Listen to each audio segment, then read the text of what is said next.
In this tutorial, I'm going to show you how to prepare your ByBit chart along with the indicators that I use so that your chart will look exactly like mine. Now, you don't have to do it that way, but this is a great exercise to go through to show you how to set things up. So when you click on this link right here and you come here, this is what you're going to basically see. You're going to see a basic candlestick chart.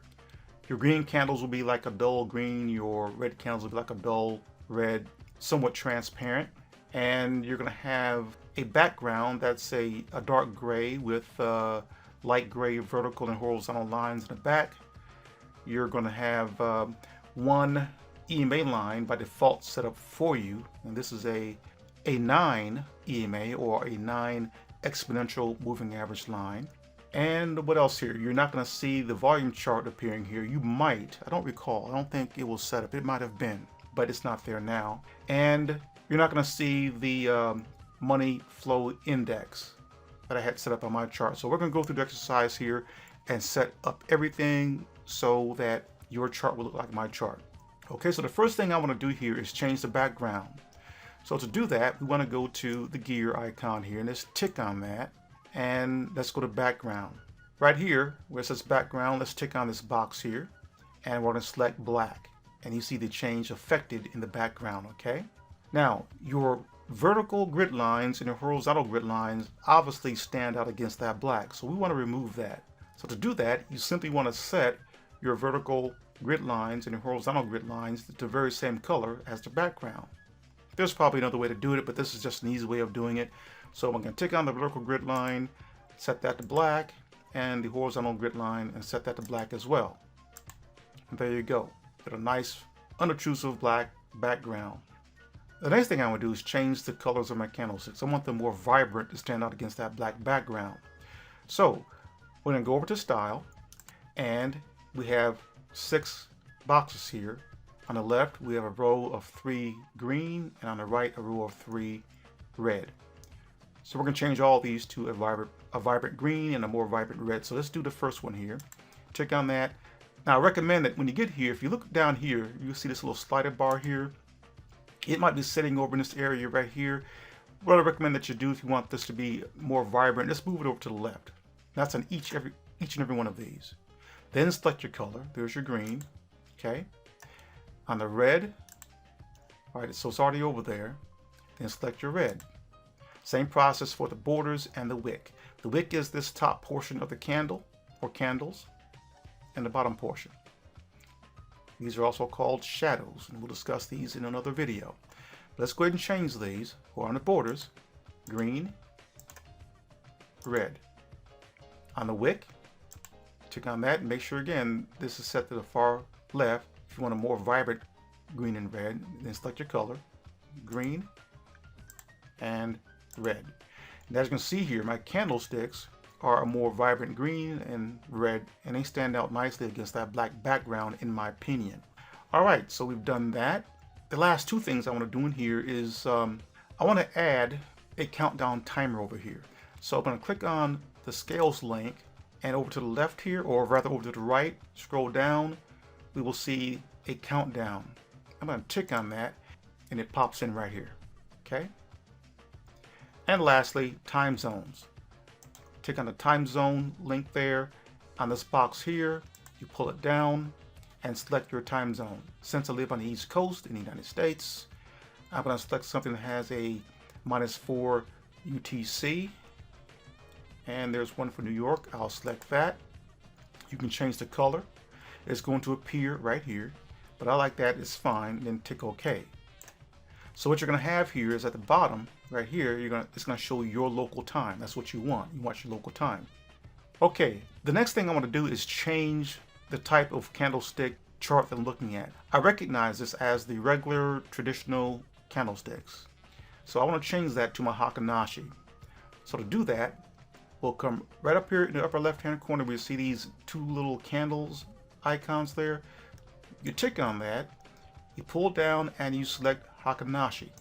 Now, when that happens for the first time now, because you're coming here for the first time, it's going to display your Hakanashi candlestick chart at its default setting. So we're going to change that to bring those greens out and those reds out. So it's the same process that you used when you change the traditional candlestick. So I'm going to go to my gear here, and this should be pretty quick. We'll select that, come over to style, and just go through each one. Green, red, green, red, green, red. Then click OK. All right, so that's done. You'll never have to go back in there and do that again unless you want to change it to some other color. Okay. So what I'm saying here is, like, if I come up here and I select the traditional candlestick chart, it's going to remember what I set this to. So I'm going to go back to my favorite candlestick chart, which is the Takanashi, and there it is. Okay, by default, ByBit is going to have a moving average line in here for you, and of course I use two moving average lines. I use one that's a 13 moving average, and I set that to a pink color, and I use a 34 exponential moving average line that is set to a blue. This one is set to a 9. How do I know that? Well, there's two ways to find out, but if you come up here to the upper left-hand corner, you're going to see something that says MA, that stands for moving average, and you can see that it's set to a 9. And we're going to change that, and the color is orange. So I'm going to use what they put on here, but I'm going to change it to what I want it to be. So let's change this to a 13 moving average line and make it pink. There are two ways you can do this. You can click on the gear for this particular moving average line and set the 9, or you can come down to your chart down here and get your mouse cursor just over that moving average line, right click and select format, and you can change the color right here. So I'm going to tick on this and I'm going to make this pink, but I'm going to move my slider over to the far left. I like it. That'll make it stand out more. No transparency there. And then I'm going to select pink. Then I'm going to tick on the inputs link, and I'm going to change that 9 to a 13. Then click OK. And there it is. There's my first EMA line. And you'll know that it's there, or that it's been changed, because if you come up here, you see that it's listed. Moving average or EMA is set to 13, and there's your color. That color right there matches what you see there. Now, the second exponential moving average line that I want to set is one for 34, and I want that to be a blue. So to do that, what you want to do is come over here to indicators, and in the search box we're going to type in MOV.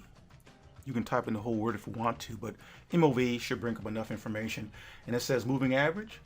Tick on that one time. Now notice that when I tick on that one time, you're going to see a second line pop in on the chart back there. See that? You probably can barely see it, but it's there. But it also shows the entry up here. So we're going to change this to a lighter blue color as it stands out more. So once you've done that, tick on this upper X here to close out this window. Now we're going to change this to a 34. So to do that, you got two ways you can do this as well. You have a gear associated with this one you just put onto your chart. See, it says format. Or you can come down here. I like playing around down here, and I hover my mouse cursor just over that dark blue line, right click and select format, and I can see that it's set to a 9. I want that to be 34. I'm going to click on the style link, and I'm going to change the color to a lighter blue. So I tick on the plot box there. I'm going to move this slider over to the left, and then I'm going to select a lighter blue, or maybe something like this. Let's see how that looks. That looks fine. Then click OK. Okay, so we're almost there. So we got the Takanashi set up. We got our background set to black. We've moved the horizontal and the vertical lines. We've got a 13 moving average line set that's pink. And we have a 34 exponential line set up, and that's blue. And that's reflected up here. Your 13 moving average is a pink color. Your 34 moving average is a light blue. The next thing we want to do is place the volume bar right down here at the bottom. So all you have to do is go to indicators again, and we're going to type in VOL for volume. And you see that pops up. Tick on that one time. It pops in. Then close out at the very top X up there. Okay, the last thing that we want to do here is add the money flow index at the bottom. Same process. Tick on the indicators link here. And we're going to type in MFI. Money flow. It pops up. Tick that one time and it pops in at the bottom. Then tick on that upper X up there to close out. Now, I'm okay with the background, but I don't like that subdued green there. I want something to stand out more. So to change that, I'm going to hover my mouse right on top of this, the MFI line rather, and I'm going to right click, select format, and where it says plot here, I want to change this to a bright orange. So I'm going to tick on this box, and I'm going to move my slider over to the far left, then select orange, then tick OK. And there it is. This is exactly how my chart is set up. The Heikin-Ashi, the 13 moving average line, which is pink, the 34 moving average line, which is a light blue, have the MFI or the money flow index set, and it is an orange. I also have my countdown set up right here. And that's it. That's how you set up your chart exactly like mine. And this is all I use when it comes to trading. I keep it simple. In the next tutorial, I'm going to walk you through Candlesticks 101. And you need to understand candlestick basics. Extremely important. So that will be the subject of the next tutorial.